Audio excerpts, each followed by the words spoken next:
Hello, everyone. Welcome. We are so thrilled to have you all with us today. On behalf of Results for America, I'd like to extend a warm welcome and appreciation for joining us today for our Education Evidence-Based Spending Guide launch event.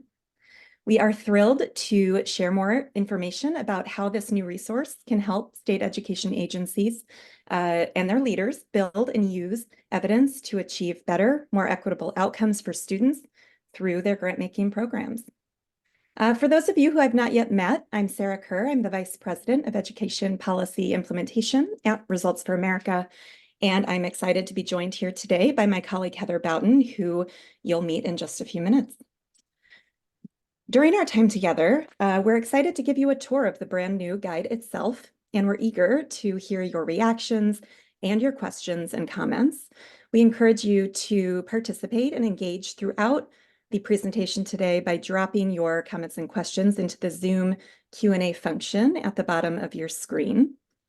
And before I turn things over to my colleague Heather for a walkthrough of the guide itself, which is really what we are all here for, I wanted to start by giving you some brief context for why our team is so excited to share this new resource with you. Next slide. First of all, since some of you joining us today may be newer to RFA's work, we wanted to share some brief background about who we are. RFA is a nonpartisan, nonprofit organization that works at the federal, state, and local levels.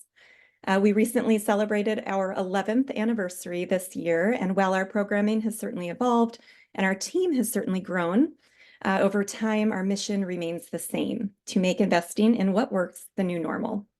We believe that by helping government leaders at all levels and on both sides of the aisle consistently and effectively ground their decisions in data and evidence, we'll be more likely to reach our collective goals of improving the lives of young people, their families, and their communities more broadly. Next slide. One of the ways that we accomplish this set of goals is by working with state education leaders through our fellowship program, which many of you here today may already be familiar with.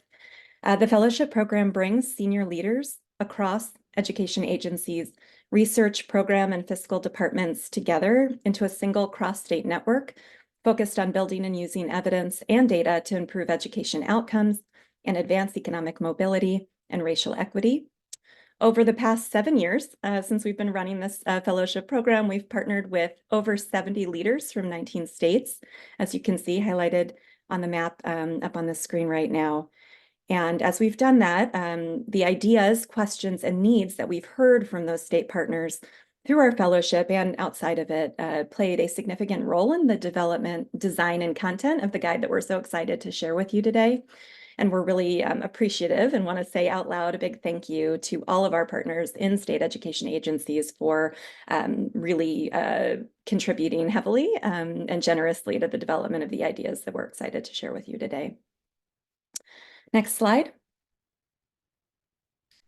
All right, why evidence-based grant making and spending? Before we dive into the guide itself, we thought it would be helpful to ground all of us here today in why states should consider evidence-based grant making to begin with. For starters, state education agencies send a lot of money out the door through grants each year. In fact, hundreds of millions of dollars. We believe that when state education agencies strategically build and use evidence in grants to their districts, to their schools, and to other student-serving organizations, they can direct a greater share of those dollars toward programs with a strong track record of effectiveness, thereby maximizing the impact of their investments and spurring innovation at the same time. We've heard from our state partners that in order to do this, that is, to be strategic in how they invest their funds, they need practical insights and resources, best practices, and real-world examples from their peers. Next slide. To that end, and again, rooted heavily in feedback and input from our state partners serving in government roles right now, the guide that we're about to walk through, we think and we hope does 3 really important things. First, it identifies 6 strategies, which you see in front of you right now, alongside with real-life examples of how other state and federal agencies are working to implement them. Second, it offers tools for centering equity in the grant-making process. And third, It provides recommendations for designing grants to support continuous improvement and evidence building. It's also important to note here that the guide is meant to be a dynamic resource, one which we will keep adding to and building out over time as more and more examples of high-quality evidence-based grant making are generated and implemented in the field. So as we continue our conversation, I'll put one more plug and reminder in to all of you joining us today to please participate alongside us by using the Zoom Q&A function at the bottom of your screens to submit your questions to us. We will be building in time at the end of our presentation for Q&A, and we really want to make sure that we're responsive to the questions and ideas that you bring forward. So I think without further ado, I'm going to turn things over to my colleague, Heather Boughton, who will give us a tour of the guide itself. Welcome, Heather.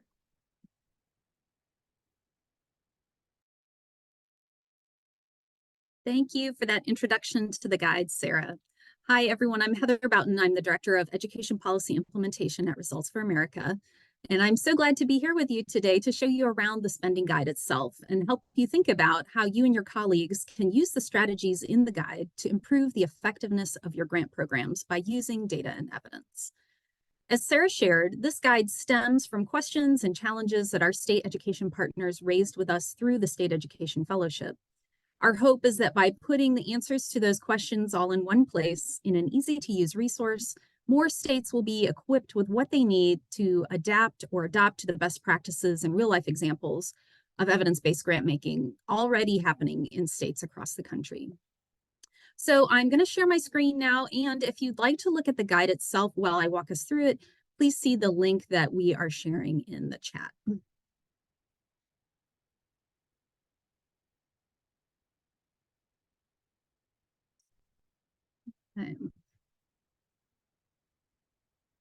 So we are going to start here on the main landing page for the Education Evidence-Based Spending Guide.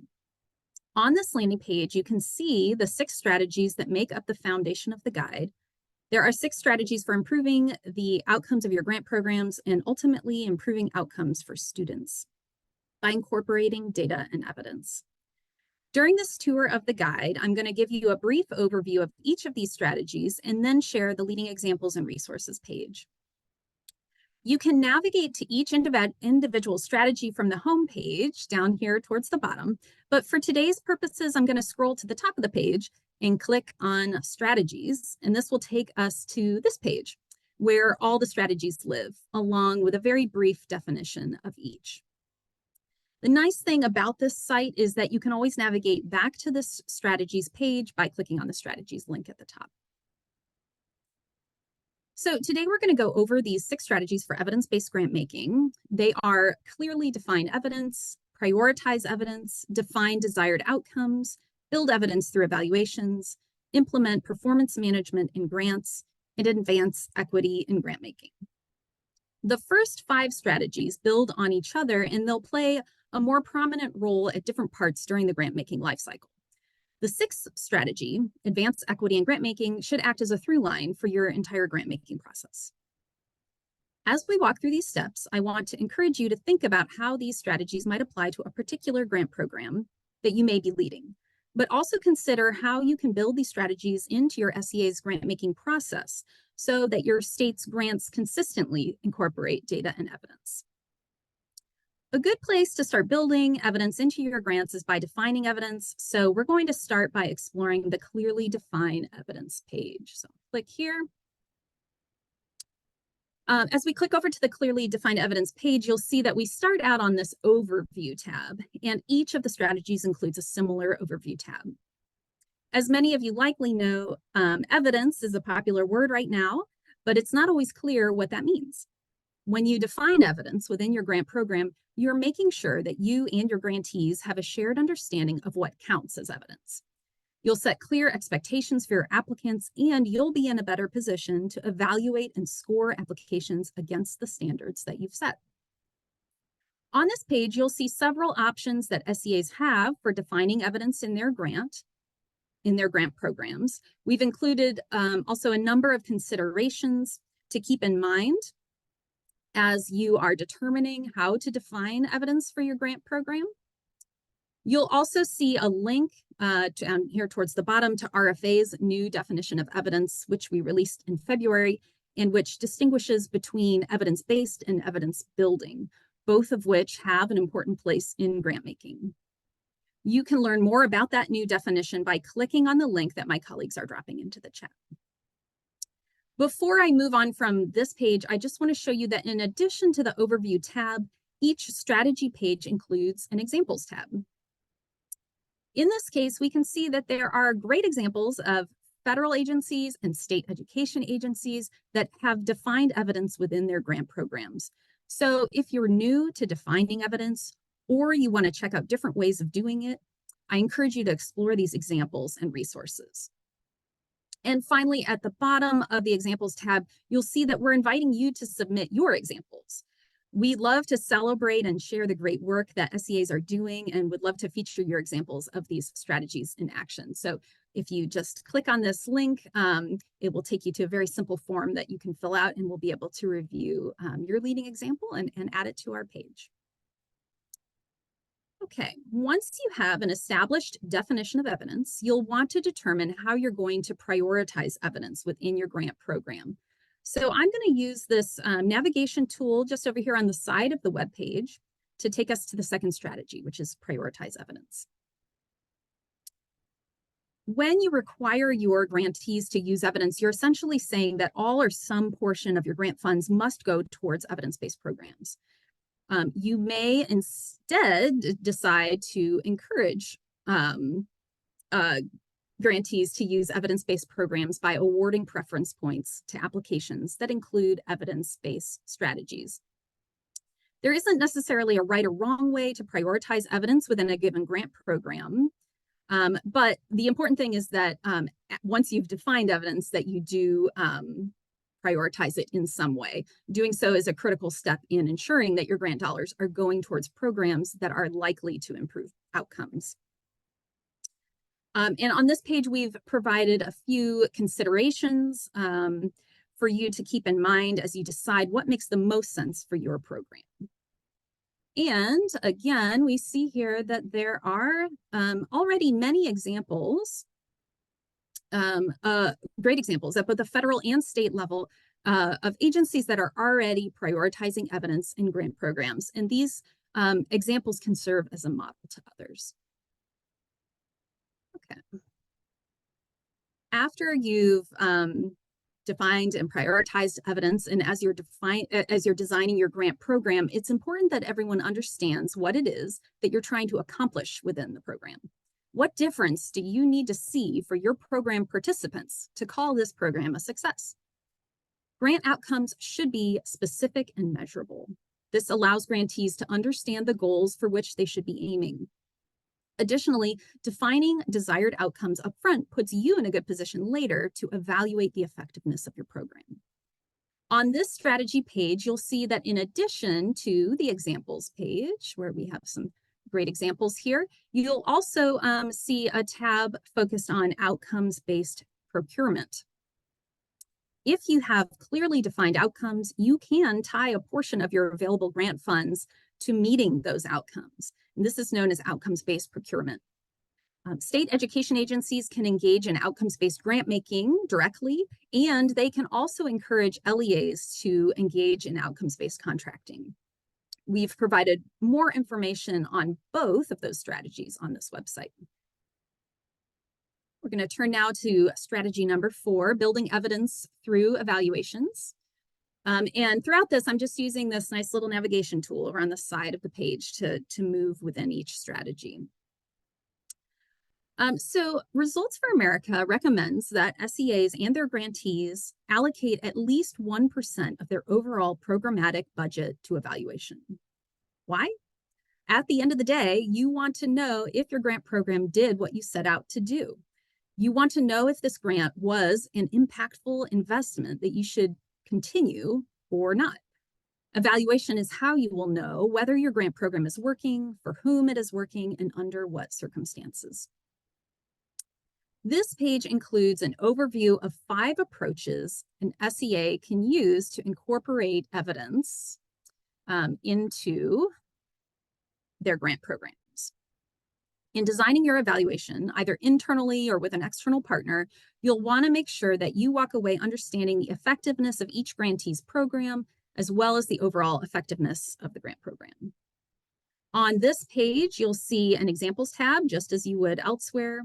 You will also see a tab for embedding equity in evaluations.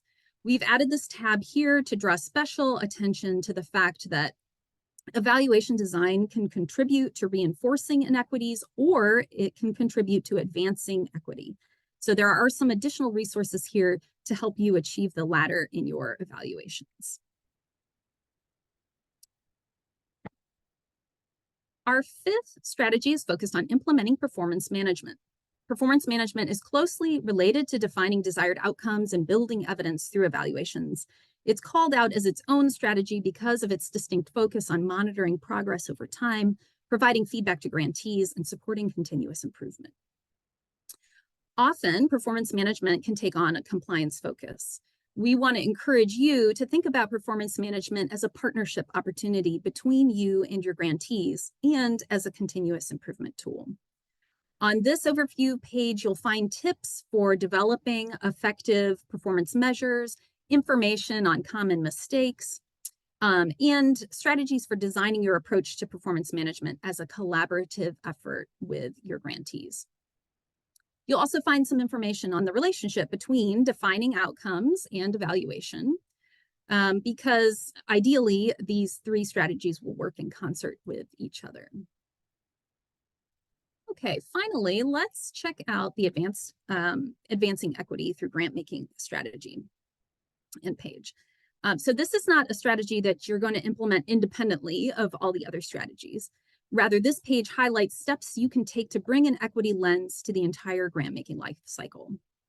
On this page, you'll see a number of opportunities to promote equity through grant-making. There's one in particular that we consider foundational to everything else. And that is, you need to engage with your grantees and communities when building grant programs, taking care to engage those who serve and represent historically underserved communities. The most effective grant programs are those designed in partnership with communities you're trying to serve. And so we encourage you to include those communities in the grant-making process from the very start. All right, before we conclude this tour of the Education Evidence-Based Spending Guide, I want to show you two more pages on the site that will be useful to you. As a reminder, as I'm showing you these last two pages, we'll then be turning to Q&A. So please do feel free to add any questions you have using the Zoom Q&A feature at the bottom of your screen. Okay, so I have navigated now to our leading examples page, and you can find this page easily from anywhere on the site by using the link up at the top of the page. And here is where you can find leading examples for each of the 6 strategies. The drop-down menu allows you to filter by strategy. And again, we would love to add to this list. So if you have or you know of a grant program that demonstrates one or more of the 6 strategies we're highlighting in the guide, please let us know using the submission links on the website. Last but not least, we have the resources page, and I'm going to use a link up here at the top to get there. You can access this from any point on the website. The resources included on this page will help you dive deeper into each of the strategies that we highlight in the guide. We particularly like the evidence-based grant-making checklist and encourage you to use it as a simple tool to help you be intentional about designing evidence-based grants. If you download the checklist and open it in Adobe, it will work as a fillable PDF that you can save and use. Okay, so we've now gone through each section of the guide, and we want to take just a few minutes to respond to some of your questions. So if you've not yet had a chance to raise a question on your mind, I encourage you to use the Zoom Q&A feature at the bottom of your screen to share. And we will have a few minutes here to address questions. Sarah and I can answer those. Okay, so first question, how did we develop the 6 strategies? This is a great question. It was important to us to identify strategies that would help SEAs incorporate data and evidence into the entire grant lifecycle. Some of the strategies, like defining and prioritizing evidence, are focused on building evidence on the front end of your grant program. Doing so gives you a greater chance of seeing the impact that you want to see. And then some of these strategies are really focused on sort of the back end of your grant program and helping you understand whether or not it's working in the way you had hoped. And we'll give you some strategies for improving along the way.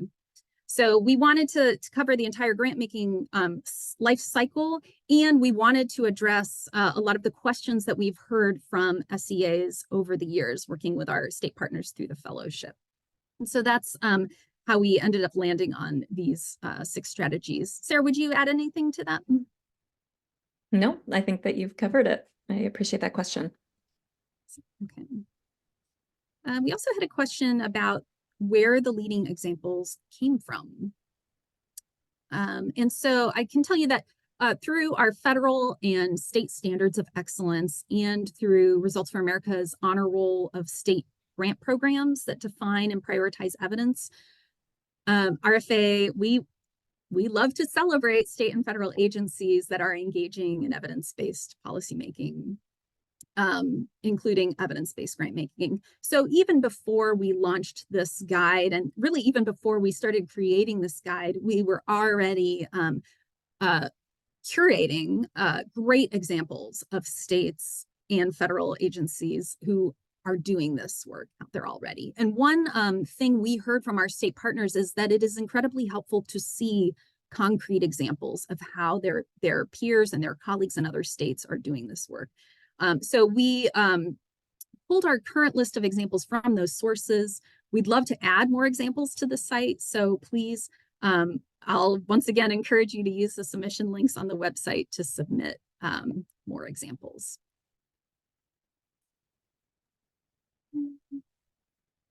Okay, I think we have time for one last question. And there's a question about the checklist. How is the checklist meant to work? So the checklist is, in many ways, it's a very simple and straightforward tool.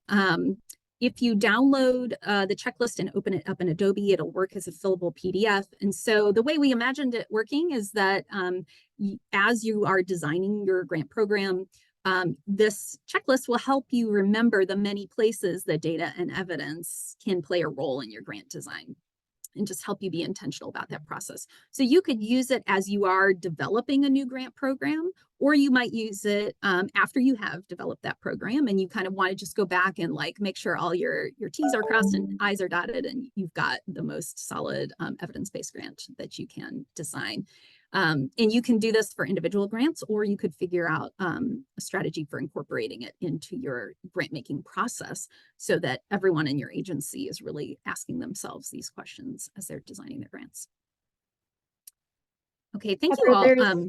There's one more question that I'd like to take, and I just want to put another plug in briefly before we close things out for the checklist itself. I think as someone who formerly worked in a state education agency designing grant programs much like this, it is often really helpful to have kind of the short version of the steps that you need to take, and that's exactly what that checklist intends to do, to be a one-page resource that you can share with your colleagues and kind of use to understand the steps you need to take, but also to kind of check things as you go. So lots of evidence behind checklists in general and other fields, and we hope to create another proof point here. Finally, Heather, I'm just noticing one question that snuck in about what to do if you're interested in learning more about the guide, follow-up conversations.